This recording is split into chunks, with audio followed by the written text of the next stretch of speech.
চিকিৎসার আড়ালে দুর্নীতির অভিযোগ।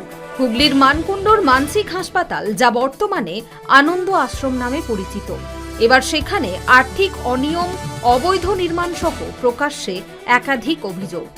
অভিযোগের ভিত্তিতে তদন্তে নেমেছে প্রশাসন।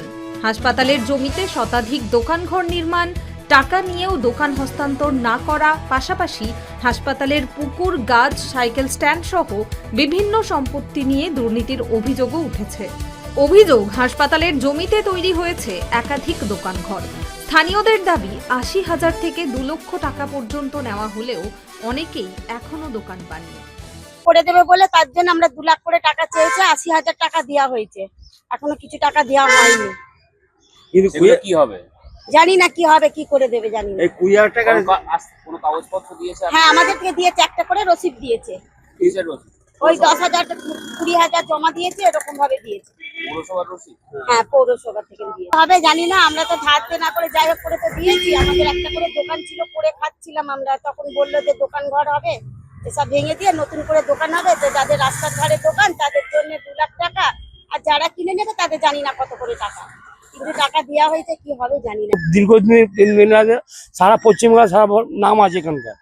এইটা আমাদের উন্নত হোক, এটা আরো ভালো পরিষেবা হোক, আরো একটু বড় হোক। বাড়িতে একটা পাগলা রুগী থাকে, তার বাড়ির লোক তারা জানে একটা মেন্টাল পেশেন্ট কতটা অসুবিধা। ১৯৩৯ সালে বিশিষ্ট চিকিৎসক হরনাথ বসুর উদ্যোগে প্রায় ২২ বিঘা জমির ওপর গড়ে ওঠে এই মানসিক হাসপাতাল। দীর্ঘদিন অবহেলিত থাকার পর সরকারি উদ্যোগে নতুন ভবন, আধুনিক পরিকাঠামো এবং ৬০ শয্যার ব্যবস্থা করা হয়। বর্তমানে ট্রাস্ট পরিচালিত এই হাসপাতালের প্রশাসনিক দায়িত্ব ভদ্রেশ্বর পুরসভার হাতে। তবে বিধানসভা নির্বাচনের পর পুরবোর্ড ভেঙে যাওয়ার পর থেকেই প্রশাসনিক জটিলতা বাড়তে থাকে। হাসপাতালের কর্মীদের দাবি, গত ৩ মাস ধরে বেতন মেলেনি। পরিষেবা ও পরিকাঠামো নিয়েও একের পর এক প্রশ্ন উঠতে শুরু করেছে।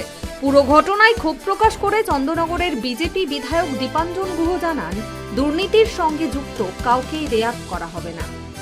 যে বা যারা যে কোনো দুর্নীতির সঙ্গে জড়িয়ে থাকবে তাদেরকে আমরা কোনো রকম ভাবে ছাড়বো না।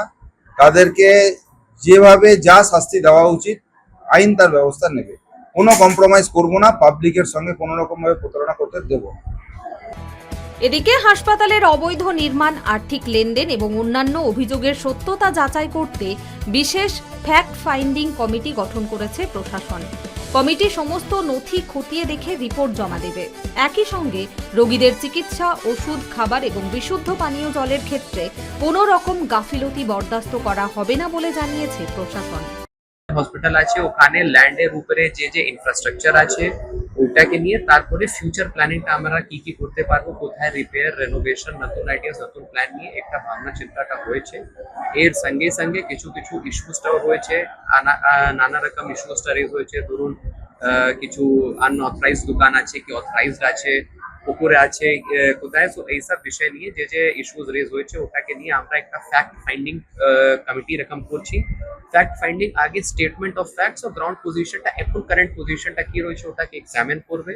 যেহেতু আমরা যে ইউডিএম এর গাইডলাইন্স আছে ডিপার্টমেন্টের, যে ডিপার্টমেন্ট হিসাবে কাজ করছে ওই গাইডলাইন্স মেনে এই স্টেটমেন্ট অফ ফ্যাক্টের পরে কি স্টেপস নিতে হবে ওটাই গাইডলাইন মেনে এখানে কাজ হবে। এটাই রেগুলারলি যে ওষুধগুলো আছে ওটাও কালকে ডিসিশন হওয়ার পরে ওটাও আমরা স্ট্রিমলাইন করে দিচ্ছি, কি so that medicine, food, water আর বেসিক যে কেয়ার আছে, যে নার্স আছে, ওটা নিয়ে কোনো রকম কম্প্রোমাইজ না হয়। That is our first starting point. ওটা নিয়েই আমরা এগিয়ে যাচ্ছি। দেশের অন্যতম প্রাচীন এই মানসিক হাসপাতালকে ঘিরে ওঠা দুর্নীতির অভিযোগে শুরু হয়েছে প্রশাসনিক তদন্ত। এখন নজর ফ্যাক্ট ফাইন্ডিং কমিটির রিপোর্টের দিকে। হুগলি থেকে অমল চক্রবর্তীর রিপোর্ট, KTV বাংলা।